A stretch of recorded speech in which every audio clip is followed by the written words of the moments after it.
అస్పృశ్యతను పాటించడం అభివృద్ధికి నిరోధం. అస్పృశ్యతను పాటించడం అభివృద్ధికి నిరోధమని పాతపట్నం మేజర్ పంచాయతీ సర్పంచ్ ప్రతినిధి సర్ల జోగారావు అన్నారు. అంబేద్కర్ 134వ జయంతిని పురస్కరించుకుని ఆయన స్థానిక కోర్టు కూడలి వద్దలో గల అంబేద్కర్ విగ్రహానికి పూలమాలలు వేసి నివాళులర్పించారు. అంటరానితనాన్ని నిర్మూలించి సమాజాన్ని విచ్ఛిన్నం చేస్తున్న కుల వ్యవస్థను రూపుమాపడానికి అంబేద్కర్ చివరి శ్వాస వరకు పాటుపడ్డారన్నారు.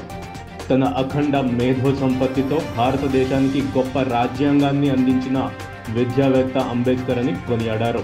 బ్రిటిష్ వారితో పోరాడి తెచ్చుకున్న స్వాతంత్ర్య ఫలాలను రాజ్యాంగ రచన ద్వారా కోట్లాది మంది భారతీయులకు పంచిపెట్టిన ఘనత అంబేద్కర్దే అని సర్ల జోగారావు ఉద్ఘాటించారు.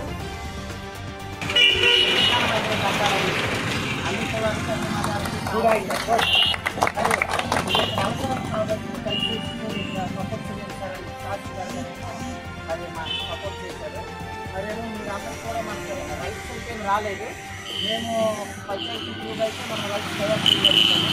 లోక యాంత్రం అయిపోయిన తర్వాత ఖాళీ రైతు ఫోన్ చేస్తాం. మీరు అందరూ